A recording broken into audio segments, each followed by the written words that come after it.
नमस्कार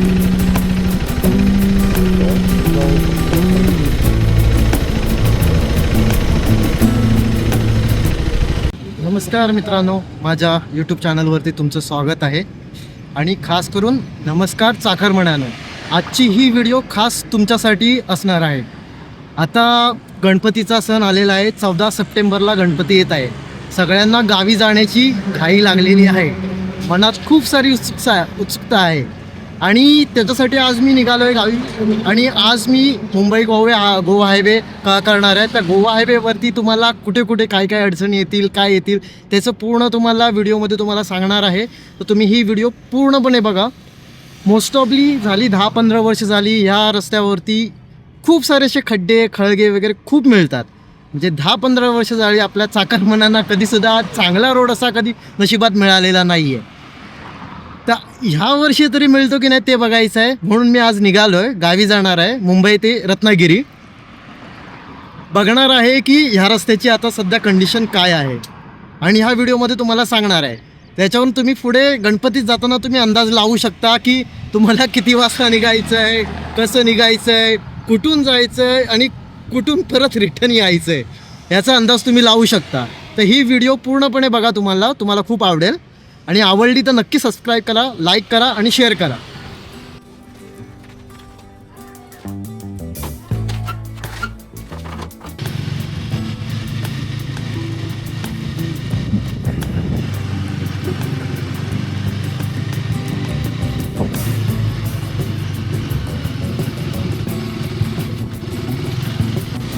आपण सकाळी 9:15 घरातून निघालेलो आहोत आणि आता आपण ठाण्याला पोचलो आहे.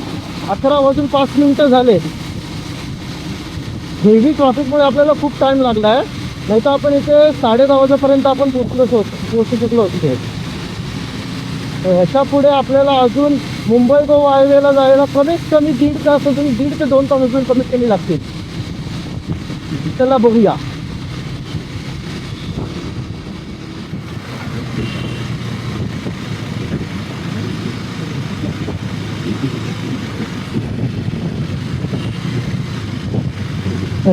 फायनली 12:42 झाले आणि आपण आता मुंबई गोवा हायवेला पोचलो आहे. ॲक्च्युअलमध्ये आता तुम्ही बघायला गेलात तर तो जो Pune highway old Pune highway, तिथून सुद्धा तुम्ही जाऊ शकता आणि तिकडून खालापूर मार्ग आहे. खालापूरवरून राईट घेऊन डायरेक्ट तुम्ही ट्रेन वगैरे बायपास करून डायरेक्ट बाहेर निघू शकता. आणि तो रस्ता खूप एकदम चांगला रस्ता आहे. त्या रस्त्याला खड्डे वगैरे काहीच मिळणार नाही तुम्हाला. पालीवाला रस्ता वगैरे, इव्हन त्या पाली बल्लाळेश्वराच्या मंदिराच्या तिकडून पाठीमागून जरी गेला तरी माणगावला पण डायरेक्ट बाहेर पडू शकता. पण मी तुम्हाला मुंबई गोवा हायवे जो आहे त्याच रस्त्याला जाणार आहे. बघायचं आहे की हा हायवे किती चांगला बनवला आहे आता. तर आपण आता हा मुंबई गोवा हायवे स्टार्ट झाला आहे. 12:43 झाले. मी घरातून निघालो, ऑलमोस्ट 9:15 घरातून निघालो आहे आणि आता 84.4 किलोमीटर माझे कव्हर झाले. आणि आता आपण चाललोय रत्नागिरीला. टोटल टाइम रस्त्यामध्ये किती खड्डे आहेत, रस्ता किती चांगला आहे, किती वाईट आहे, कुठे तुम्हाला जास्त टाइम लागू शकतो, हे सगळं आपण बघणार आहोत. So let's start the ride.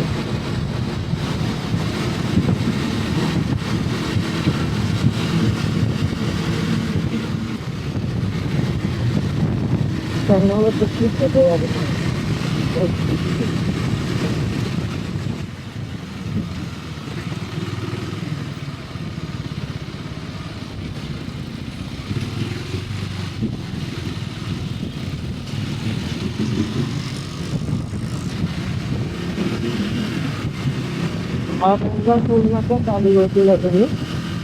ह्याच्या पुढे रस्ता करता काही माहिती, टोल नाका आहे, वसूल करतात आहे. रस्ता तरी पूर्ण झालेला असला पाहिजे.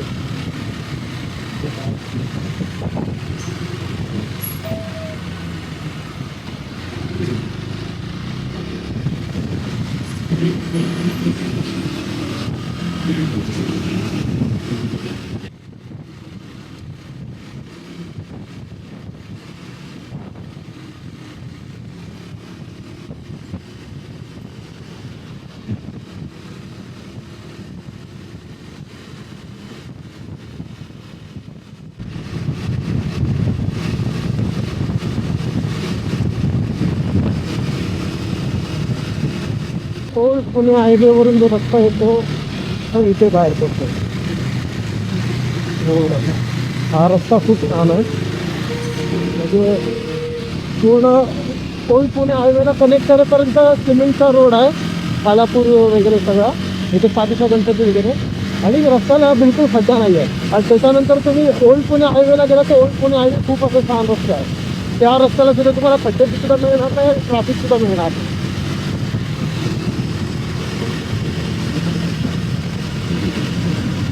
हा तुम्हाला एक ऑफरोड रस्ता आहे. गणपतीला जर यायचं असेल तर जिथे मुंबई गोवा हायवे चालू होतो तो हायवे न घेता सरळ ओल्ड पुणे हायवे घ्यायचा. ओल्ड पुणे हायवे घेऊन खालापूरला आल्यावरती खालापूरवरून राईट घ्यायचा. आणि खालापूरवरून राईट घेतल्यावरती आपल्या पुणे एक्सप्रेस हायवेला न चढता पुणे एक्सप्रेस हायवेचा खाजून गावी सरळ हा पालीवाला गणपती येतो तो रोड पकडायचा आणि इथे बाहेर पडतो तो रस्ता.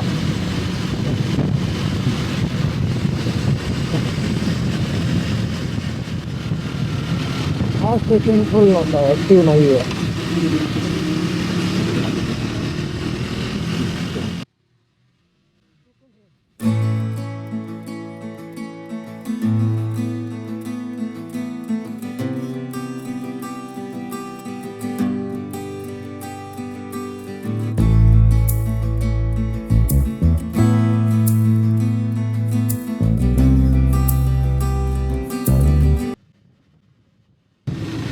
हा इंदापूर माणगाव बायपास अजूनपर्यंत रेडी झालेला नाही आहे.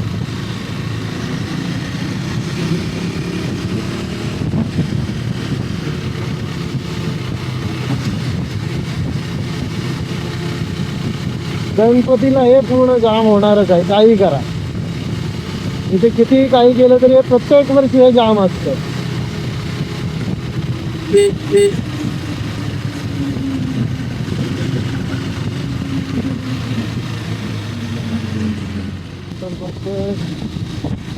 माणसाचं बायपास काहीच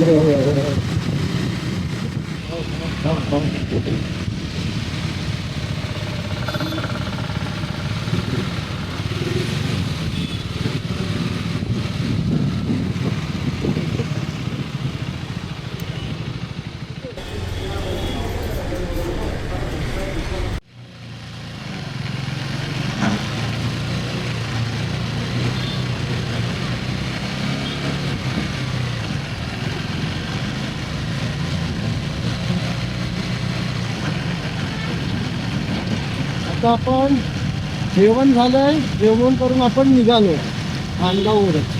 आता पनवेलपासून माणगावपर्यंतचा हा रस्ता खूप एकदम असा म्हणजे खड्डे वगैरे तर नाही आहे. मध्ये मध्ये थोडं पॅचचं काम चालू आहे. म्हणजे थोडे मध्ये मध्ये थोडे रिपेअर वर्क वगैरे चालू आहे. पण जो इंदापूर आणि माणगाव हा जो रस्ता आहे यांच्यासाठी जो बायपास बनणार होता तो तसाच्या तसाच आहे.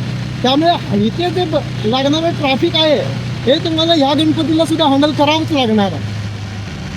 आणि इथे जे ट्रॅफिक लागतं त्यालाच खूप टाईम लागतो. 2-2, 3-3, कधी 4-4, 5-5 तास सुद्धा तुम्हाला इथे थांबून राहावं लागतं.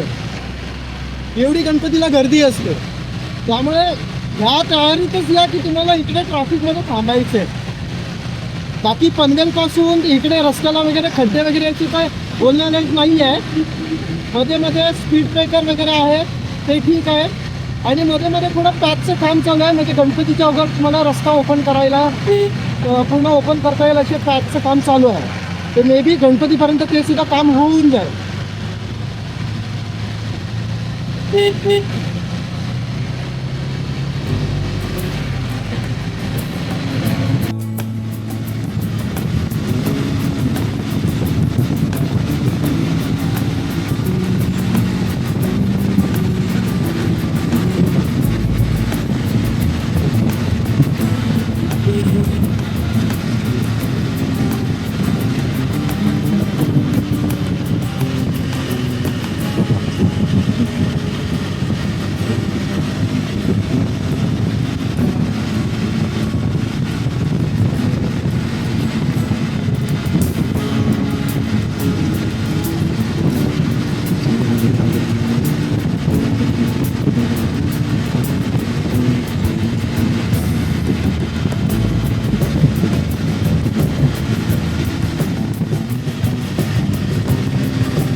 मॉल.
रस्ता परशुराम मंदिरासाठी आहे.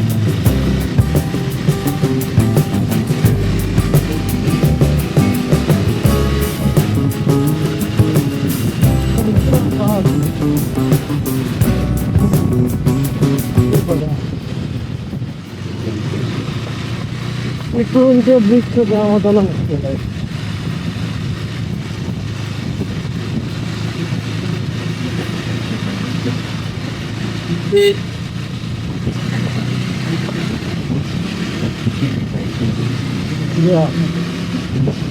हा एक अजून ट्रॅफिक साठी मगजमारी.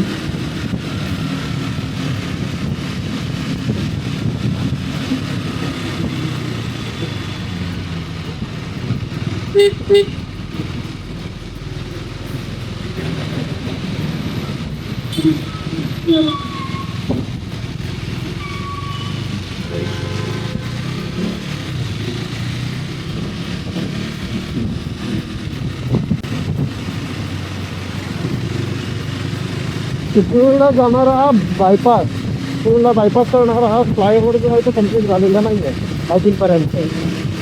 म्हणजे इथे ट्रॅफिक 100% होणार आहे. त्यांचा जागा नाही आहे इथे यायला जायला.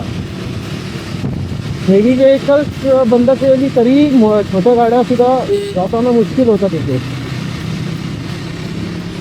हा एक ट्रॅफिक पॉईंट बनू शकतो.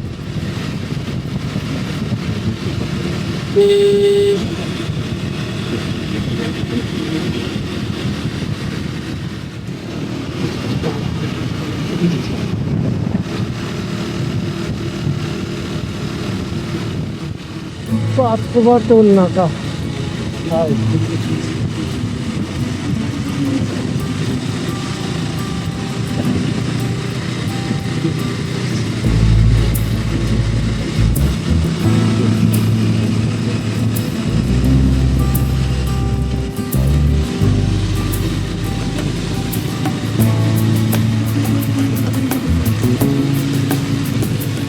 इथे आरवलीचे गरम पाण्याचे कुंड आहे.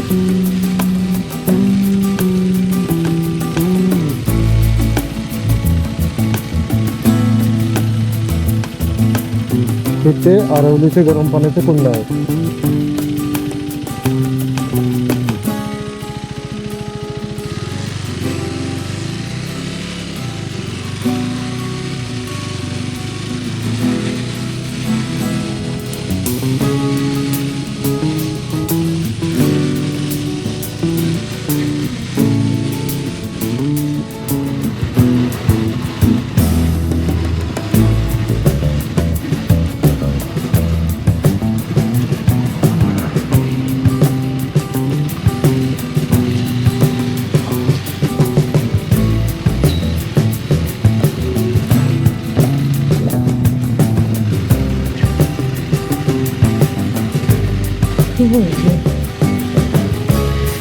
रस्ता खराबच आहे वाटतं.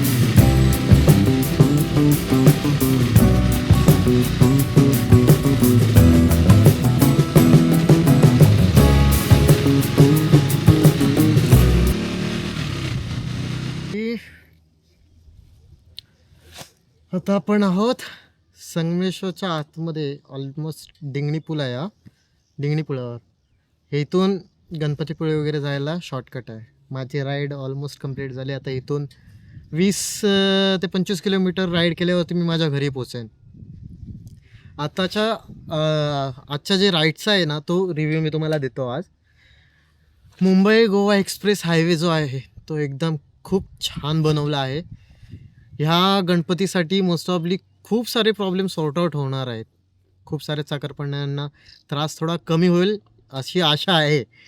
पण बघायला गेलात तर इंदापूर आणि माणगाव ह्या दोन्ही ठिकाणी जो बायपास बनणार होता तो अजूनपर्यंत बनलेला नाही आहे. त्यामुळे तिथे ट्रॅफिक तर जमा होणारच आहे काही केलं तरी.